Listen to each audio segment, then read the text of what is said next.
Hello guys, welcome back to our YouTube channel English learning. और अगर आप इस चैनल पर नए हैं तो प्लीज़ लाइक कीजिए, शेयर कीजिए, सब्सक्राइब कीजिए। तो आज हम करने जा रहे हैं प्रैक्टिस सेट 7। तो चलिए शुरू करते हैं आज का लेक्चर। तो आपके लिए फर्स्ट क्वेश्चन है, आपको मैं 10 क्वेश्चन दूंगा डेली और आपको बताना है कि आपके 10 आउट ऑफ कितने आए कमेंट में। तो चलिए शुरू करते हैं आज का लेक्चर। तो फर्स्ट क्वेश्चन है, select the correct synonyms of given word. तो आपको बताना है कि इरूडाइट का मतलब क्या होता है और उसका सिनोनिम्स आपको इस पे टिक करना है। तो फर्स्ट है ये ऑप्शन फैशनेबल, सेकंड है स्ट्रॉन्ग, थर्ड है इलिटरेट और फोर्थ है लर्नड।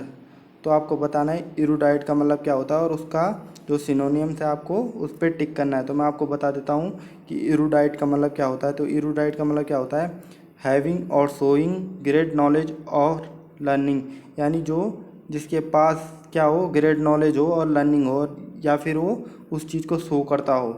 तो क्या होता है, वो विद्वान होता है, स्किल्ड पर्सन होता है, उसको क्या बोलेंगे, इरूडाइट। तो आपको इनमें से ऑप्शन दिए गए हैं कि इसका सिनोनिम्स आपको बताना है। फैशनेबल तो होता है आपको पता ही है, स्ट्रॉन्ग भी आपको पता ही है, इलिटरेट आपको पता होगा, अनेबल टू रीड और राइट, यानी जो लिख नहीं सकता और पढ़ नहीं सकता तो उसको क्या बोलेंगे, अनपढ़। तो ये इसका सिनोनिम्स होता है। अगर इसमें एंटोनियम्स पूछा होता तो इसका क्या होता है, इलिटरेट होता। और इरूडाइट का जो सिनोनिम्स है वो लर्नड होगा, जो क्योंकि जो लर्निंग पे फोकस करेगा वही स्किल्ड बनता है। तो इसीलिए मेहनत कीजिए तो आप भी इरूडाइट बन जाएंगे। तो चलते हैं नेक्स्ट क्वेश्चन पे। तो नेक्स्ट क्वेश्चन है, आपको बताना है select the correctly spelling word, यानी जिसकी स्पेलिंग करेक्ट है आपको उस पर टिक करना है। तो फर्स्ट वन है डेफिनेशन, सेकंड है कंपटीटर, सी है बेनिफिशियरी और फोर्थ है प्रोलीफिरेट। तो मैं बता देता हूँ, इसमें से डेफिनेशन की स्पेलिंग करेक्ट है और कंपटीटर में क्या आता है, TOR आता है लास्ट में, ना कि TER। और बेनिफिशियरी में CIARY आता है, यहाँ पे जो ई लिखा हुआ है ना वो गलत है। और प्रोलीफिरेट में लास्ट में RATE रेट आता है। ऐसे भी आप इसको दर्द से भी कनेक्ट कर सकते हो कि इंग्लिश में रेट को, हिंदी में मतलब रेट को क्या बोलते हैं, दर बोलते हैं ना, तो रेट वही होता है। वैसे भी इसको याद रख सकते हैं। तो चलते हैं नेक्स्ट क्वेश्चन पे। तो नेक्स्ट क्वेश्चन है select the correctly spelling word. यहाँ पे भी आपको जो करेक्टली स्पेलिंग वर्ड है आपको टिक करना है उस पर। तो फर्स्ट वन है रिक्रूटमेंट, सेकंड है ब्यूरोक्रेसी, सिक्स है मतलब थर्ड है सर्विलांस और फोर्थ है रिम्बर्समेंट। तो आपको बताना है इसमें से करेक्टली स्पेलिंग वर्ड क्या है। तो इसमें करेक्टली स्पेलिंग वर्ड क्या है, रिम्बर्समेंट। तो इसका मतलब क्या होता है, the act of paying back money to someone who has spend it for you, यानी किसी व्यक्ति ने आप पे कोई रुपए खर्च किया है और उसको आप पेइंग बैक कर रहे हो मनी, तो उसको क्या बोलेंगे हम, री रेम्बर्समेंट। तो ये चीज़ आपको याद रखनी है और ये बहुत बार एंटोनियम सिनोनियम भी पूछा जाता है। और आपको पता होगा कि रिक्रूटमेंट में क्या आता है, आई आता है। तो रिक्रूटमेंट की स्पेलिंग क्या होती है, RECRUITMET। तो आप इसको लिख लीजिए और नोट डाउन कर लीजिए और इसको थोड़ा देखते रहिए कि रिक्रूटमेंट की क्या होती है, स्पेलिंग क्या होती है। ये बहुत बार पूछी गई। इसका मतलब क्या होती है, जैसे आप भर्ती कराते हैं ना, वैकेंसी आती है, आर्मी की भर्ती होती है, एयरफोर्स की भर्ती होती है, तो उसको क्या बोलते हैं, रिक्रूटमेंट बोलते हैं। और सर्विलांस की जो क्या है स्पेलिंग है वो क्या है, सर्विलेंस। इसमें क्या था, इसमें एक एल था, सिंगल एल था और इसमें डबल एल था। तो आपको ये चीज़ याद रखनी है। और ब्यूरोक्रेसी का मतलब भी आपको पता होना चाहिए। इसका मतलब क्या होता है, जो हमारे देश में IAS ऑफिसर होते हैं ना बड़े बड़े, तो उसको क्या बोलते हैं, ब्यूरोक्रेट बोलेंगे या लाल फीताशाही भी बोलते हैं इसको। तो ब्यूरोक्रेसी की आपको स्पेलिंग भी आनी चाहिए। तो क्या होती है, BUREAU और क्रेसी, ब्यूरोक्रेसी। तो ये चीज़ आपको याद रखनी है। तो चलते हैं नेक्स्ट क्वेश्चन पे। तो नेक्स्ट क्वेश्चन है इडियम्स का। तो आपको बताना है कि इसका मतलब क्या होता है, to take the bull by the horns.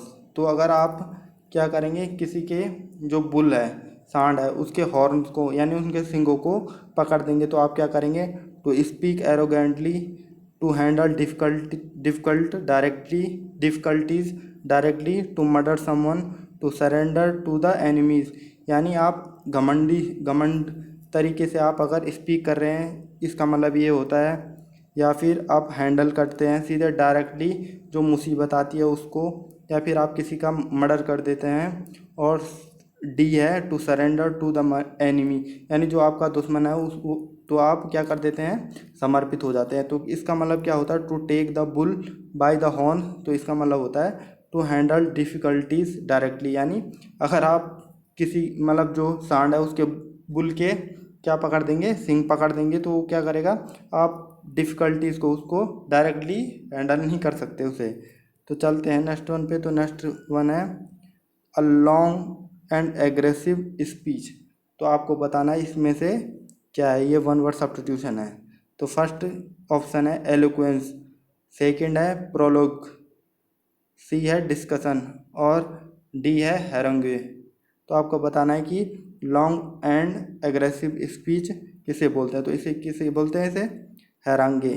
तो यही सही ऑप्शन है। तो ठीक है भाइयों, तो चलते हैं इसके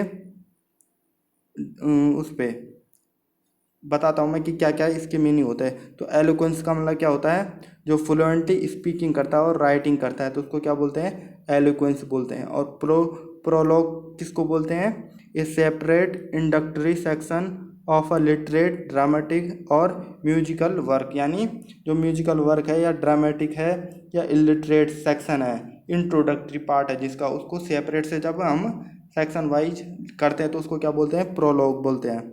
तो चलते हैं नेक्स्ट क्वेश्चन पे। तो नेक्स्ट क्वेश्चन है, आपको सेंटेंस इम्प्रूवमेंट करना है। तो many of a students were not short listed for a personal interview. तो आपको बताना है कि इन चारों में से इसमें क्या भरा जाएगा। Many of the students, the many student, no improvement, many of the, न मैनी ऑफ स्टूडेंट्स। तो ये आपको भरना है और कमेंट बॉक्स में लिखना है कि इसका सही आंसर क्या होगा। तो मैं बता देता हूँ कि जो आर्टिकल ए और एन है ना, वो किस में, सिंगुलर नाउन में यूज किए जाते हैं। तो यहाँ पे स्टूडेंट सिंगुलर है क्या, सिंगुलर नहीं है। तो यहाँ पे ना ए आएगा और ना एन आएगा, तो ये वाला ऑप्शन तो नहीं होगा, यानी इसमें इम्प्रूवमेंट किया जाएगा। तो देखते हैं, तो ए किस में है, ए इसमें, तो ये वाला नहीं भरा जाएगा। अब देखिए जो शॉर्ट लिस्टेड है ना, जो पर्सनल इंटरव्यू के लिए जो स्टूडेंट, तो वो क्या होंगे, डेफिनेट होंगे। और ये क्या है, प्लूरल नाउन है। तो प्लूरल नाउन में हम किसका करते हैं यूज, दा का। और ये चीज़ डेफिनेट भी है तो हम दा का यूज करेंगे, यानी मैनी ऑफ द स्टूडेंट्स यहाँ पे इम्प्रूवमेंट किया जाएगा, नो इम्प्रूवमेंट भी नहीं होगा। और मैनी ऑफ द स्टूडेंट्स क्यों नहीं हुआ, अब आप ये सोचेंगे कि ये क्यों नहीं हुआ।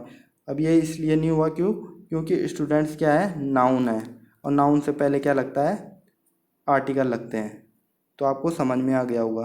तो चलते हैं एट्थ वन पे। तो एट्थ वन है एलूर। तो इसका क्या बताना है आपको, एंटोनियम्स बताना है। तो फर्स्ट वन है रिपल्स, सेकंड है अट्रैक्ट, सी है रिवाइंड और फोर्थ है रिवाइव। तो आपको इसमें से टिक करना है कि अल्यूर का मीनिंग होता है ना जो एंटोनियम्स, अपोजिट, तो आपको वो बताना है। तो मैं आपको बता देता हूँ पहले अल्यूर का मतलब क्या होता है। तो अल्यूर का मतलब होता है the quality of being powerfully और माइस्टीरियसली अट्रैक्टिव और फैसिनेटिंग। तो अल्यूर का मतलब ये होता है। और रिपल्स है, ये रिपल्स है, रिपल्स, ऊपर देख लीजिए रिपल्स की स्पेलिंग क्या होती है। तो इसका मतलब क्या होता है, cause to feel intense aversion, यानी जब आप क्या करते हैं, घृणा करते हैं, बहुत इंटेंसली फील करते हैं किसी चीज़ के कारण, तो उसको क्या बोलते हैं, रिपल्स। रिवाइव क्या बोलते हैं, किसको बोलते हैं revive, restore, restore to life और कॉन्शियसनेस, यानी आप अपनी चेतना को या फिर ज़िंदगी को क्या करते हैं, रिस्टोर करते हैं, तो उसको क्या बोलते हैं, रिवाइव। रिवाइंड का मतलब तो आपको पता है कि किसी चीज़ को दोबारा से शुरू करना। तो एलूर का एंटोनियम्स क्या होगा यहाँ पे, रिपल्स। अट्रैक्ट तो हो नहीं सकता, रिवाइंड भी हो नहीं सकता, रिवाइव भी हो नहीं सकता, तो इसका वो क्या है, रिपल्स। तो चलते हैं नेक्स्ट वन पे। तो नेक्स्ट वन है, आपको इसमें फिलिंग द ब्लैंक्स भरना है। तो देखते हैं, all students should express their, यहाँ पे फिल है, फिल करना है आपको इनमें से। और view in the group discussion, तो सेक्लूडेड, कैंडिड, आउटस्पोकन, गॉडेड। तो आपको पहले इसका मीनिंग पता होना चाहिए और इसका पता होना चाहिए कि ये क्या बोलना चाह रहा है। तो ये बोलना चाह रहा है कि जो सारे स्टूडेंट हैं वो एक्सप्रेस कर सकते हैं अपने जो ग्रुप डिस्कशन में एनी फियर, यानी किसी डर से भी वो डरे ना हो और वो क्या करें ग्रुप डिस्कशन में क्या करें फियरलेसली एक्सप्रेस करें अपने जो उनके व्यूज़ हैं। तो सेक्लूड आएगा, कैंडिड आएगा और आउटस्पोकन आएगा, गार्डेड आएगा। तो मैं इन सब के मीनिंग आपको बता देता हूँ। तो मीनिंग्स है, सेक्लूडेड का मतलब क्या होता है, of a place not seen और visited by many people, shelter और प्राइवेट, यानी जो ऐसा प्लेस जहाँ किसी ने देखा ना हो और विजिट ना किया हो, यानी वो क्या हो प्राइवेट शेल्टर हो, यानी वहाँ कोई ना जाता हो ज़्यादा, तो उसको क्या बोलेंगे सेक्लूड। तो उसमें तो आएगा नहीं, व्यू सेक्लूड थोड़े होते हैं।